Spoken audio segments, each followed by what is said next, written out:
I'm Matt McClure. And I'm Francesca Maxime, and this is Currents. Are Americans losing faith in President Obama? I think they're losing faith in the situation that they find themselves in. The economy is in the tank. People are hurting. Plus, the president and religion, how people of faith feel about the commander-in-chief. There was real opportunity to do some immigration reform in this country, and that opportunity is now passed, and there are millions of people who make their home in America who are disenfranchised. I don't think it's passed. And the Senate passes unemployment benefits, what it could mean for you. Of course we ought to extend unemployment, but we ought to pay for it.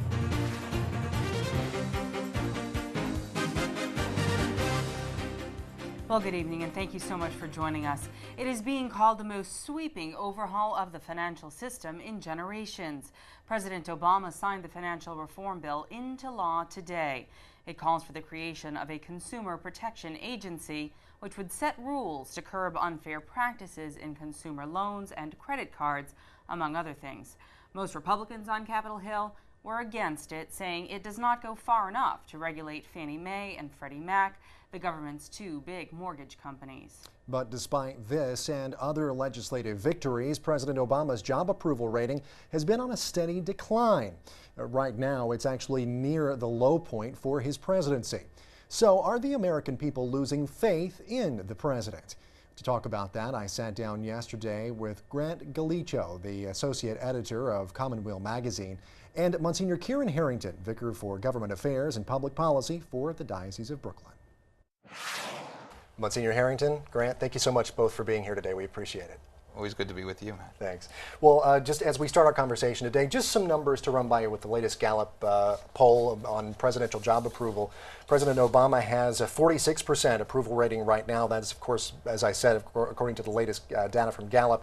That's up from his low point of 44%, which he's had a few times in these polling numbers, but down, of course, from the high right after the inauguration of about 69%. You compare that to other presidents, the last two-term presidents that we had. He's more popular at this point than Bill Clinton and Ronald Reagan. So do you go and you look at this point in a president's administration, do the polling numbers really matter? And are people really losing faith in President Obama, Grant? I think they're losing faith in the situation that they find themselves in. The economy is in the tank. Job numbers are not what we really want them to be, or even moving in the direction that we need them to go. People are hurting, and that's going to affect any Gallup poll, any kind of large poll. So I think what we're seeing is that Obama is the president, his party is more or less in charge, and they're the ones who are suffering in the polling data. Monsignor Harrington, your response? Yeah, I think that's probably an accurate assessment. I mean, I would kind of want to take note and see the intensity level. This is where I think there is some difference in terms of the Republican base would be certainly much more energized and intensified in their opposition to President Obama, and I think that's for a whole host of reasons. I think primarily the spending initiatives. I think that the impact that has on the deficit and long-term debt of our nation, and I certainly think the expansion of the health benefit has a lot of the Republican base very significantly energized in a way that the Democratic base is not energized. And I think that you really have to take a look at intensity in this environment to kind of get a sense of where we're going in November. But there is a rather interesting phenomenon in the most recent polling data from Gallup, which is that the more that the Republican base seems more intensely interested in voting, the less that independents tilt toward the GOP. Right. And yet, if you take a look at the split on independents in terms of approval rating, it's clearly independents have been moving in the Republican direction, and that's a real source of concern for the Obama administration. Sure, but I'm not sure the most recent polling data actually confirms that. I would be curious to see at this point in the election cycle if that will bear itself out. I don't know if the Republicans will win the Congress, but I do think that there is significant energy on the part of the Republican voters and even conservative-leaning independent voters. Yeah. That's going to pose a real problem for the Obama administration and incumbent Democrats. As you approach a midterm election, the party that's out of power generally gains seats in that election. I mean, that's been true, I think, every midterm election for decades now. How does it differ this time? Is there any difference here? I mean, we have the Tea Party movement now. They're being, of course, very outspoken about their opposition to the president and to Democrats on Capitol Hill. Are they just out shouting the other side? Has President Obama maybe not been loud enough about about the positive things that he's been doing and these legislative victories that he has had? I mean, he's passed health care reform and all of these other things. So what's different? What I think what Grant noted, and I think this is the most significant fact in terms of the economy. Certainly, the TARP funding, TARP 2, which the president was a proponent of, and really staked a lot of his credibility on, and especially what that would mean in terms of unemployment. And what we've seen is unemployment is continuing to hover around over 9.7%. When you consider the number of people, I think 45% of people who are unemployed have been unemployed for almost 2 years. I mean, this is really not good news. And in addition to that, you have a burgeoning debt, which is, of course, a great concern because it's a massive transfer of wealth from one generation to the next. I don't think that the bank bailouts were necessarily all about creating jobs. I mean, they were about keeping people in their homes. And it was also essentially a continuation of the Bush policy. Now, you can argue about whether that's a good use of funds, but I don't think we would be in a better position now if that money hadn't been spent. Well, I mean, unemployment is really a critical factor. I think what's energizing Republicans, however, is probably the health care bill, because they take together the stimulus, TARP 2, and the health care spending, and I think that that's really energizing fiscal conservatives. Very quickly here, as we approach the midterm elections, and even looking ahead to 2012, what can we gather from the political climate now that might give us a hint as to what's going to happen if we can peer into the crystal ball? Very quickly. I think it's pretty clear that the GOP is going to pick up seats in the House. The Senate, I don't see the power shifting. I would guess something like 52 seats will stay with the Dems. I think that that's true. I think that that's going to be a significant number of pickups for Republicans. I don't even know if the Republicans will pick up the House, but I think they'll have significant gain. All right. Well, Monsignor, Grant, thank you so much. We'll have you back later in the show. Thank you. Thanks. And we will have more of that discussion coming up just a bit later on in the show. I'll talk to Grant and Monsignor Harrington about how President Obama is perceived specifically by people of faith. Interesting discussion there. Well, there is much more current straight ahead. When we come back, we'll have the day's headlines, including the latest on a popular American priest's journey to sainthood.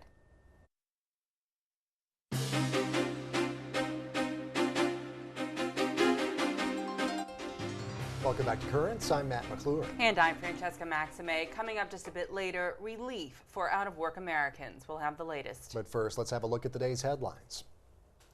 From Pakistan, 2 Christians were shot dead as they arrived at court to face charges that they had published and distributed a blasphemous anti-Islamic pamphlet. The deaths of the 2 young men led to fighting in the streets between Christians and Muslims. A Catholic church was ransacked and local shops were burned. Some Christians fled from their homes as well. Police arrested 60 Muslims and have restored order, but the situation remains tense.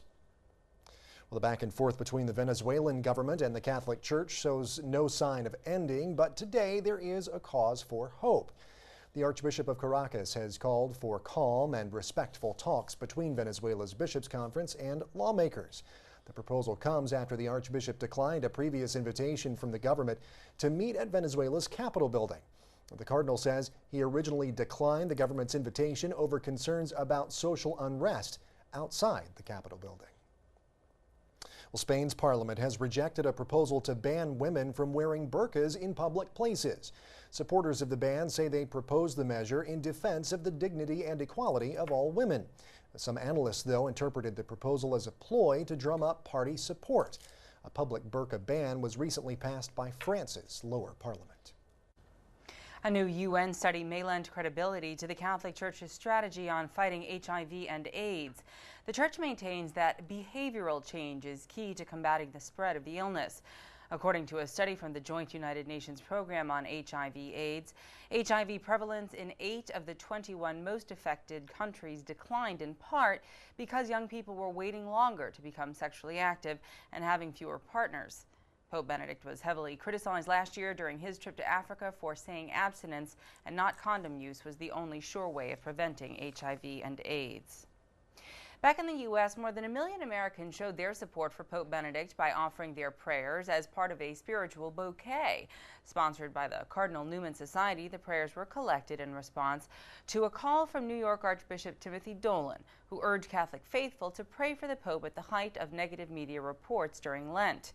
Among the prayers, more than 2,400 masses, 31,000 days of fasting, and 44,000 Eucharistic holy hours. A priest who might be familiar to many viewers is one step closer to sainthood. The investigation into the life of Father Patrick Peyton, best known as the Rosary Priest, has been completed by the Archdiocese of Baltimore. Father Peyton founded the Family Rosary Crusade and Family Theater Productions. He's also well known for coining the phrase, "The family that prays together stays together." Finally, from Rome, a previously unknown centuries-old work of art was recently discovered. We get the details from Rome Reports. The Basilica of St. Sabina on the Aventine Hill sits on one of the 7 hills on which Rome was founded. Aside from being a beautiful church, the basilica housed an ancient fresco of the Virgin and Child. Saints Peter and Paul and 2 of the fresco's main donors and promoters, the priests Theodore and George, are also depicted in the fresco. The priests were instrumental during the Council of Constantinople in 680. Thanks to these 2 men and the role they played in the development of the council, it has been determined that the fresco was painted between the 7th and 8th centuries. Stay tuned, there's much more Currents straight ahead. Coming up, do people of faith feel shut out of the Obama White House? The president could have done something on immigration, chose not to, and now announces that he's going to do something on immigration for political expedience. I think you're talking in circles here.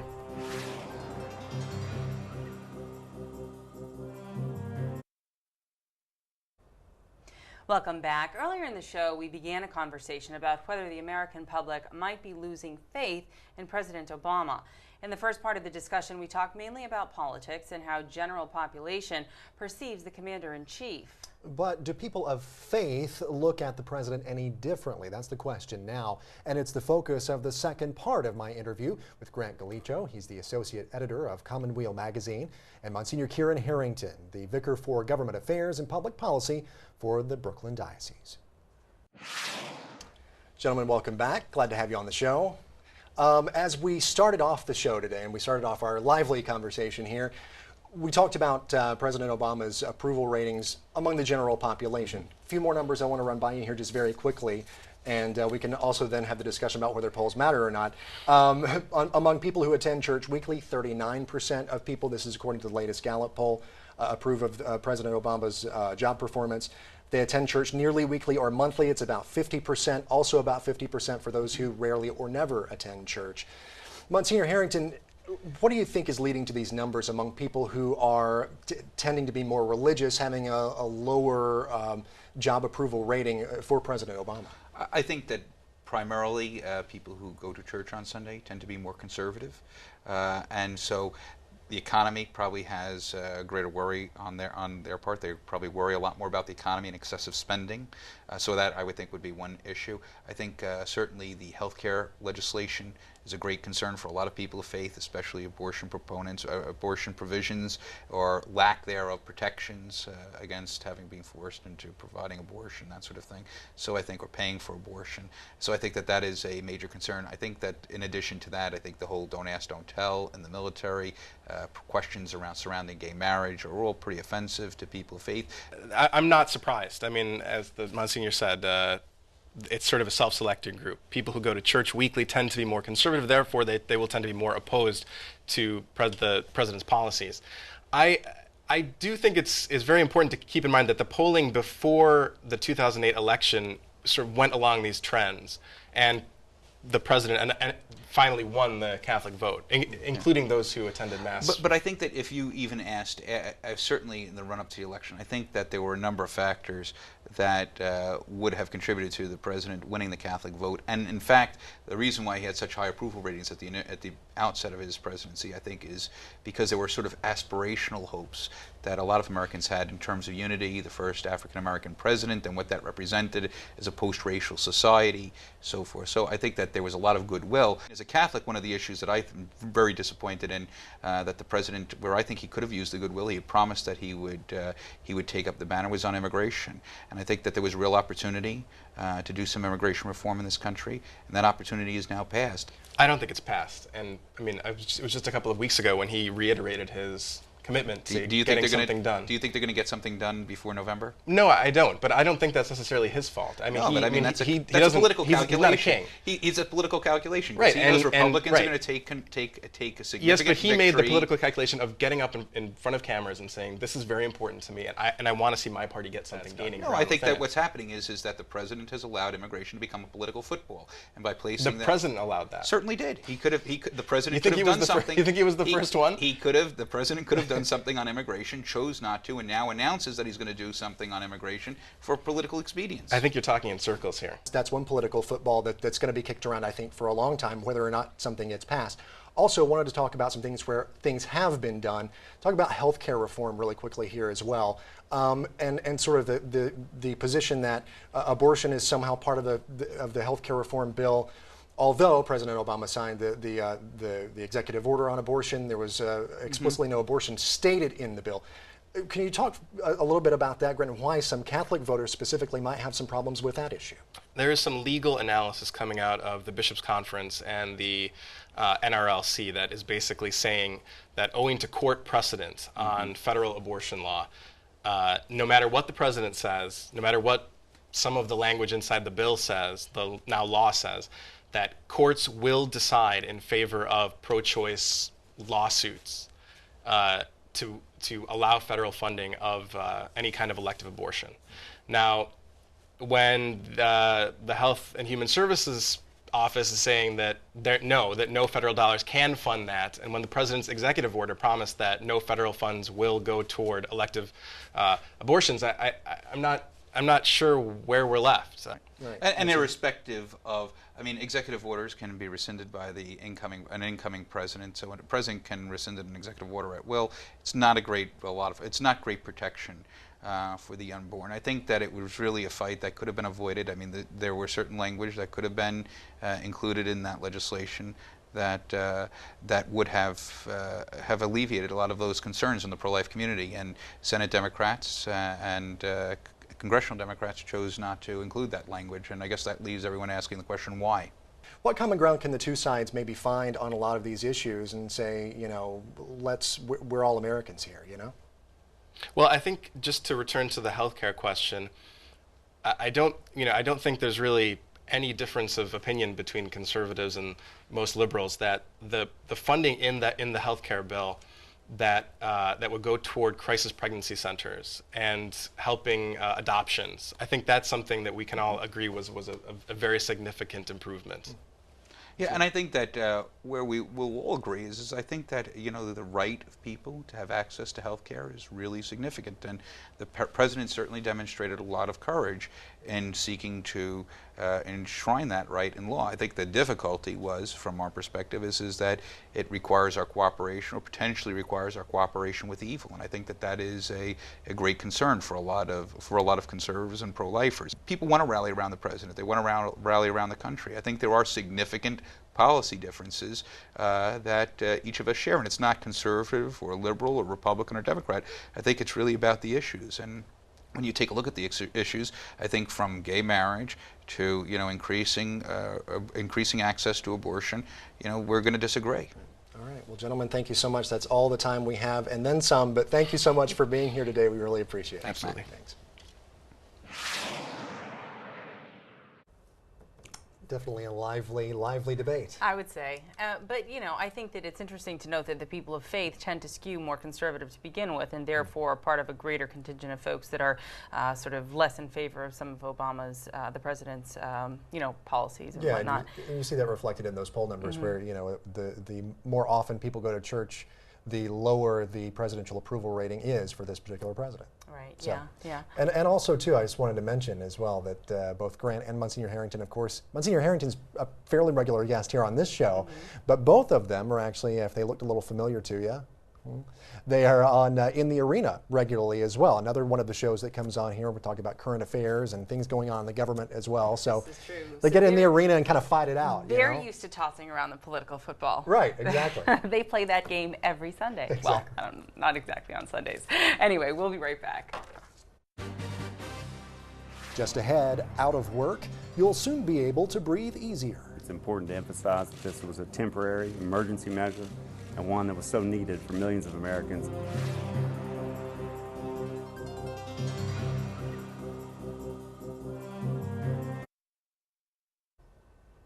Finally tonight, the unemployment rate in the U.S. now stands at 9.5%. That is actually down from the height of the recession when the unemployment rate was 10.1%. That there is the good news. The bad news, however, is people who are out of work are staying that way longer. That's right. The federal government says the average length of unemployment, this is the average now, 24.5 weeks. That is the highest that number has been since the government began tracking these numbers back in 1948. Wow. And as a result of so many people being without a job for so long, 2.5 million Americans have exhausted their unemployment benefits. The U.S. Conference of Catholic Bishops has been encouraging the government to do something about that situation, and Tuesday they did. After weeks of back and forth between Republicans and Democrats on Capitol Hill, millions of Americans who lost unemployment benefits are closer to having them restored. Upon reconsideration on this vote, the yeas are 60, the nays are 40. 3/5 of the senators duly chosen and sworn have voted in the affirmative. The motion is agreed to. A bill that would extend long-term unemployment insurance benefits through the end of the year garnered the minimum number of votes Tuesday for the Senate to end debate and move toward a final vote. The U.S. Conference of Catholic Bishops has been urging Congress to extend jobless benefits for months. In an action alert issued in May, bishops encouraged the Catholic faithful to contact their representatives and senators and urge the extension of benefits through the end of this year. President Obama pushed lawmakers to pass the bill as well. Before the vote, he lamented Republican roadblocks that had stalled the bill. After years of championing policies that turned a record surplus into a massive deficit, the same people who didn't have any problem spending hundreds of billions of dollars on tax breaks for the wealthiest Americans are now saying we shouldn't offer relief to middle-class Americans like Jim or Leslie or Denise who really need help. But Republicans like Senate Minority Leader Mitch McConnell say they aren't against extending the benefits. They're just worried about adding to the deficit. The president now conveniently ignores that the position he took last November was the position we're taking now, which is, of course, we ought to extend unemployment, but we ought to pay for it. Democrats were able to overcome the Republican filibuster with the help of the newest and youngest senator. West Virginia's Cart Goodwin was sworn in Tuesday to temporarily fill the seat of the late Robert Byrd, who died last month. This was Goodwin's first vote in the Senate, and he says Democrats are concerned about the deficit too. Obviously, the deficit is an issue that everyone needs to remain focused on, but I think it's important to emphasize that this was a temporary emergency measure and one that was so needed for millions of Americans, and again, 12,000 hardworking West Virginians as they continue to look for work in an environment where, as Senator Reid alluded to, there are nearly 5 unemployed workers vying for every job opening. That's one of the reasons Catholic bishops said the bill should be passed. In an open letter to the Senate earlier this year, Rockville Center Bishop William Murphy said without a benefits extension, quote, millions of workers will be left without the financial wherewithal to provide for their families. Not only would this be a horrible blow to the fragile economic recovery, it would be a tragedy for these families and the communities in which they live, end quote. When the bill passes both the House and Senate, it will go to President Obama's desk for his signature. Then those struggling families will have a lifeline, at least until the end of the year.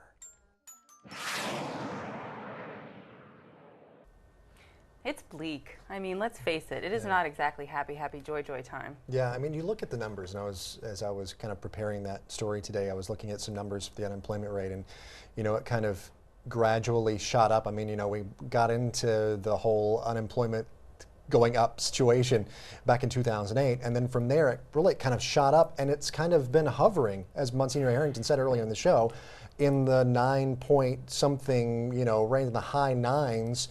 For a long time now. It's like the situation just hasn't gotten any better despite all the things that people have been trying to do to make it so. And it's really difficult. I mean, a lot of my friends in Florida that are unemployed have been unemployed for 2 years. They have been unemployed that long. And the unemployment checks, even if they are extended, are only $400. That's not a lot of money to absolutely do all that you need to do in life, whether you have a mortgage and, you know, all the things that you need. So do you create jobs yourself? Or, you know, they're going to be more entrepreneurs? Can people barter services to sort of get by? At least, you know, people will be able to stay afloat with this, and that's really the goal of this. And people hopefully can put that money back into the economy and get some action going. And we can always just pray for a better tomorrow. That's right, absolutely. Well, that is it for this edition of Currents. Coming up on tomorrow's show, are you dreaming of a white Christmas? Well, you don't have to wait until December. It is Christmas in July. Until then, on that snowy tomorrow, you can always check us out online. We're over at currentsny.net. And we're also on Facebook and Twitter as well. For all of us here at Currents, I'm Matt McClure. And I'm Francesca Maxime. Thanks for watching and have a great night.